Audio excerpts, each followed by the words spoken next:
Good morning, class. Good morning, Mr. Thomas. I can tell you're all very excited for career day. I'm wearing a boa. And I'm talking. So we're going to go ahead and get started with these presentations. Remember to be respectful while your peers are presenting. The quietest student goes first. Adam, you go first before you pass out. Yes. See you? Just a picture of a doctor. Because I want to be a doctor. Logical reasoning there. So how are you going to be the best doctor for Jesus? Well, whenever I get sick, the doctor always helps me feel better. And I want to help people feel better just like Jesus did. Like when I broke my arm. And I got to send your cat. I'm wearing a boa. Well, Sophia, get up here and show us all about it. Adam, you're going to be the best doctor for Jesus. When I grow up, I want to be a Broadway star. So how are you going to be the best Broadway star for Jesus? Well, when I'm on stage, I'm acting. But when I'm off stage, I'm still me. And me loves he. And he loves me. And everybody's going to know about it. Sophia, I hope you never lose that love for the Lord. Broadway needs it. I'm wearing a boa. If I tell you I like it, will you please sit down? I love it. Grace, come up and share. You know what? I want to be a missionary. Wow, God's calling kids to the mission field at a young age. I love it. Why do you want to do that? Oh, my daddy says missionaries don't make any money. I don't care. I just want to spend my lifetime with people about Jesus. That's amazing, Grace. Amazing, Grace. Amazing. Okay, wrong crowd. But that's the thing. You can use whatever career you have to tell people about Jesus. Remember, God put these dreams inside of you for a reason. Keep growing and don't let anyone convince you that you can't live out your dreams. I've been a teacher for 20 years.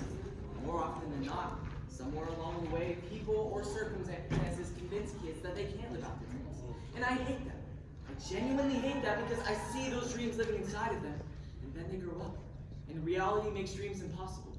So I started this small group at my church, and 20 years down the road, you'll never guess who showed up. Mr. Thomas? I didn't know you led this small group. Oh my gosh, you were my favorite teacher growing up. Do you remember me? Well, I hardly recognized you without your boa. I did wear that thing until the 6th grade after it mistakenly landed in the campfire. Hey, it was no mistake. That thing needed to go.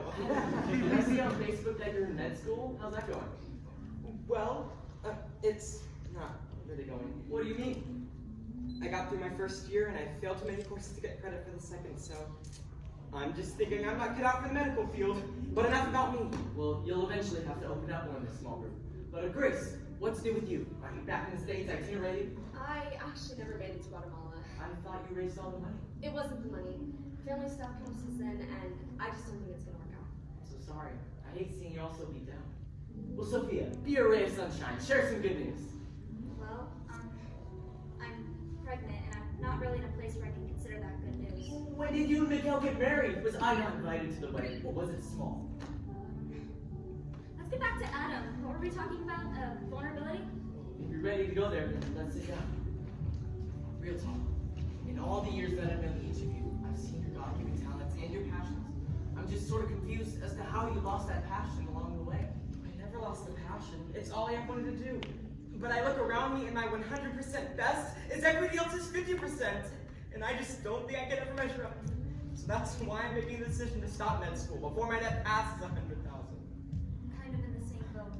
I finished top of my theater program, and a lot of my professors thought I could go all the way, and I thought I could too, but there's no way I'm in a position right now, or maybe even ever, to move to New York and bust my butt trying to make it while raising a baby by myself.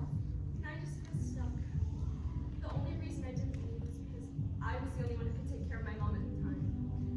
Now that she's passed, it takes all of me just to get out of bed in the morning. I just don't see myself being strong enough for the mission field anymore. Wow. Y'all are really going through some rough things.